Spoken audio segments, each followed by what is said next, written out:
Hey guys, Max here for Slurv.com, and we're going to talk about today's 10-game slate.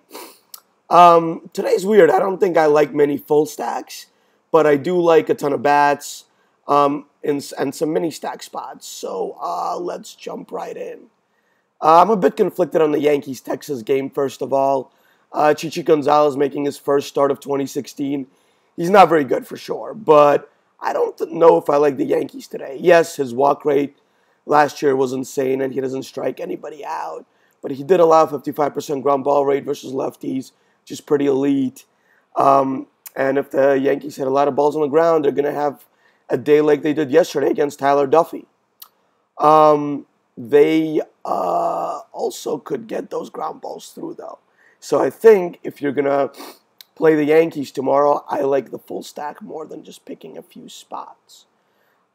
On the other side, we have Texas against Nova, who, again, is not very good, but he doesn't walk anybody and has a 55% ground ball rate versus both sides of the plate. Again, here, I only like the full stack or bust. So you're either hoping for those ground balls to find holes and some ground balls to get lifted for home runs, or you're just you're gonna fade this game completely. So that is my plan as of now. In Washington, we have Mr. Joe Ross, who struggles against lefties. If Mets actually decide to put out a decent lineup, I really don't mind sprinkling in some lefties from the Mets against Ross today. He's gotten kind of lucky with his home run fly ball rate based on his hard hit stats. And I think Granderson and Walker could both have good days today. They're also really cheap. Eddie Rodriguez is going to Tampa, and he allows a 5.71 xFIP to righties. His 15.8% strikeout rate versus righties is not good. His 8.9% walk rate is not good. And his 37% hard hit rate is certainly not good. Fortunately for him, he allows 50% fly ball rate, which is not going to do you any favors at Fenway, but it will help you out at Tampa. So here, instead of going after him with a full race stack, which I do think you can do based on their 122 WRC plus versus left-handed pitching, which is all just elite. I would rather just try and pick some spots here versus him and hope that those are the guys that hit home runs today. I like Beckham, Forsythe, and Jennings. They're all reasonably priced, and they do have good upside today. Let's go to Cincinnati, where Straley does a good job of limiting hard contact also. He gets a ton of infield fly balls versus lefties and strikes out a ton of righties while walking almost none. If Cubs are going to be popular today, I don't want any piece of them. I'm just going to fade them completely. But if they're not, I do see merit in a low-owned Cub stack. I hope Straley has his blow-up days, which he has very, very rarely. So I just want to caution you, this is not a plus EV spot for sure. DraftKings decided to price a Bauer over Syndergaard today versus what I think people still think are hapless Braves offense. Yes, they don't hit a lot of home runs, but they do make a ton of contact. And they have a very low 17.2% strikeout rate over the last 14 days when they've shown a little bit of sign of life on offense. Their 103 WRC plus is also not terrible compared to what they've done over the year. So Bauer here, I don't think he's in a great spot. Braves are going to throw a ton of lefties against him, and he has a 42.1% hard hit contact rate versus lefties, which is really bad. He's gotten really lucky with only a 7.1% home run to fly ball ratio here and a 279 BABIP. Both of those should go up based on his hard hit rate. Anyway, I'm not saying stack the Braves or anything, but I do love Freddie Freeman. He's been absolutely on fire and has a great matchup today. So don't play Bauer, and you can definitely pick some lefty bats here. Excuse me. John Gant on the other side has been actually pretty decent, and I really don't think it's going to change. All his underlying statistics are pretty good. He's a 23% strikeout rate based on a 10% swinging strike rate, so I don't think that's going to regress. And I really just don't love the Cleveland offense today on the road here. So let's get to Coors Field. On the surface, we have what looks to be a good fade spot based on ownership. We have two pitchers that are actually pretty good, and I'm not one that can explain to you how Marco Estrada does what he does. But he keeps hitters off balance with below average strikeout stuff. And 1 second, while my dog is tangled up with my headphones here.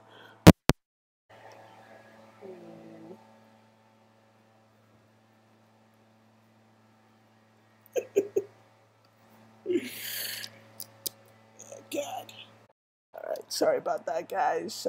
We have some dog issues here today. Anyhow,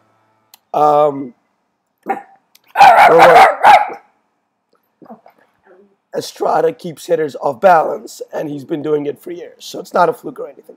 Anyway, he has an insane infield fly ball percentage and some hard hit numbers that are actually pretty decent. He's like 35% hard hit rate. For whatever reason, he gets a really, really high amount of infield fly balls and a super low BABIP, like below 200 BABIP, which is just unthinkable. Anyway, I went back a couple years, and his BABIP is in the 200s and 250s, which is a little bit higher than it is now. So maybe we'll see some regression. But all I want to say is don't expect Estrada to get blown up in most spots. But this is Coors Field. And if people see these stats, I think they're going to shy away from Coors today, which I think is a big mistake. I am going to be pretty much all in on Coors due to the fact that I think that there's just no other really high upside spots to match Coors. So on days like this, I like to go all in on Coors and hope that they're like under-owned, which they always are. Like they're between like 15 and 20% ownership. So again, on the surface, not a great spot, but I do love Coors today. On the other side, John Gray is legit good versus righties, and I don't think that's changing either. His BABIP suggests he's going to regress a bit versus lefties, and I would love to take some Blue Jay lefties, but they only have two in Carrera and Saunders. For what it's worth, Saunders is my favorite play of the day today by far. I think he is due to have a giant game versus Gray today. I think we also have to consider that while Gray is really good, Blue Jays are third best in walking, in drawing walks in the league, and they could get Gray out of the game early and get to the awfulness of the Colorado bullpen. All this means that, unsurprisingly, Coors, I think, is a great spot to find your hitters today, especially because I really don't love any other matchups that much. So let's moving on. We have just given you a ton of info on the Coors Field, so you're welcome there. And let's go to Arizona, where Velasquez today is coming back from injury. I have no idea how many pitches he's going to throw, but I do want to say he has legit good stuff, but he does give up decent contact to righties. So if you want to take a Goldschmidt, I'm not going to say don't do it. There's merit also to stack here from the Rays, as I do think that they will carry low ownership from the Rays, from Arizona. So I think that unless they throw out like a crazy bad lineup again, like with Gosselin batting cleanup, which is just laughable, this is like a stack or fade spot for me.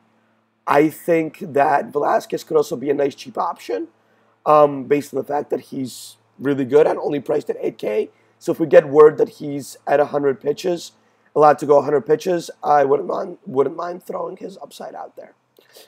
Phillies are, I think, a good spot to find some cheap bombs today. I like Tommy Joseph, Blanco, Franco, and even Galvis, who's just dirt cheap, pretty much free today, versus Robbie Ray, who just gives up way too much hard contact versus right-handed hitting. And he is at Chase Field, where he also really struggles. Let's wrap this up here as the dogs are getting restless, as you can see. I like both pitchers in Houston today. So, but I do think Steve is going to have some interesting tidbits for you about the Astros. So wait for that for the expert chat. I also don't think I like either the pitching or the hitting in San Francisco today. So that's a good fade spot for me on both ends. So that's all for me, kids. The expert chat is going to be awesome. So jump right in and listen to us at 5 p.m. Eastern tonight. Hope you all make some money today and take it easy. Bye.